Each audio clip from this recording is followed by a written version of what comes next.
Maintaining healthy trees, hedges, and shrubs on your property shouldn't be a safety risk, but hazards will present themselves, especially if you have overhead power lines on your property.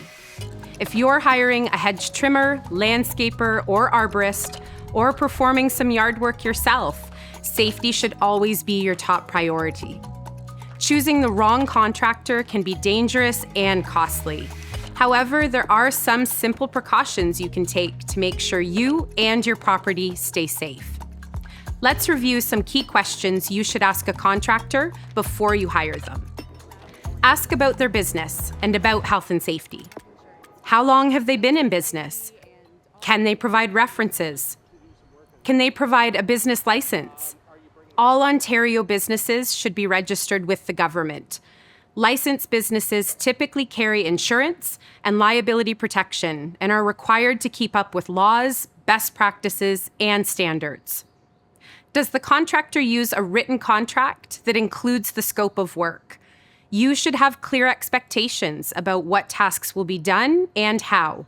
Don't rely on verbal agreements.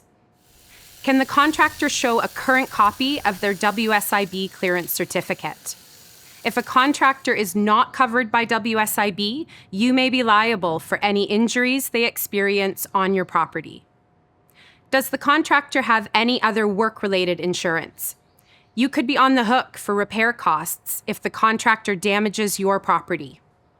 Do they have a health and safety policy or program? A contractor must have a written health and safety program if they employ more than 5 workers. Do workers undergo a workplace orientation? This keeps them informed about any hazards on a job site and any health and safety procedures that are in place. Are workers competent to perform the work? Ask for proof that the workers have been trained in the health and safety requirements for their job. Who is the supervisor that will be planning and directing the work as it takes place on my property, and what is their contact information? Do they keep manufacturer's instructions for tools and equipment on site? Operating manuals contain important safety instructions, warnings, and guidelines specific to each tool or piece of equipment. Remember, you also have some responsibilities when it comes to safely maintaining vegetation on your property. Any trees, shrubs, or plants growing in your yard must be at least 3 meters from overhead power lines. If you are working up high or on your roof, remember that power can jump from the line to you or your tools if you get too close. This is called arcing. The Electrical Safety Authority requires trees and vegetation near power lines to be trimmed to maintain specific clearances. Property owners are responsible for maintaining trees and vegetation on their private property near power lines. If your trees are growing too close to overhead power lines, don't try to tackle the job yourself. The hazards are too significant. Contact your local distribution company for assistance.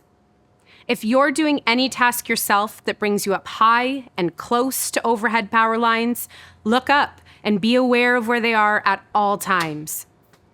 Keep any ladders and tools at least 3 meters away from power lines or the service mast on your roof. Carry ladders sideways so they don't come too close to power lines. As you plan your landscaping, make sure to plant trees and shrubs a safe distance away from power lines. This will prevent outages down the road. If plants come into contact with a live line, they could catch fire or cause a power outage. If you have to plant near power lines, always check with your local municipality about any bylaws for safe planting distances and easements. Here are some general guidelines for planting near power lines. Trees that grow taller than 8 meters should be at least 8 meters away from power lines or equipment. Trees up to 8 meters tall should be planted 5 to 8 meters away. And low-growing shrubs and trees no taller than 3 meters can be planted directly under power lines. As a homeowner, renter, or tenant, you must contact Ontario One Call at least 5 business days before you or your contractor plan to dig, even for seemingly small projects like planting a tree or building a fence. This is a legal requirement to ensure the safety of all involved and to prevent damage to underground utilities. By following these simple safety tips, you can enjoy your yard without the health and safety risks. Hire with confidence. Work with pros who put safety first. Visit ihsa.ca and WSPS.ca for hiring guidelines, vetting tips, and compliance tools.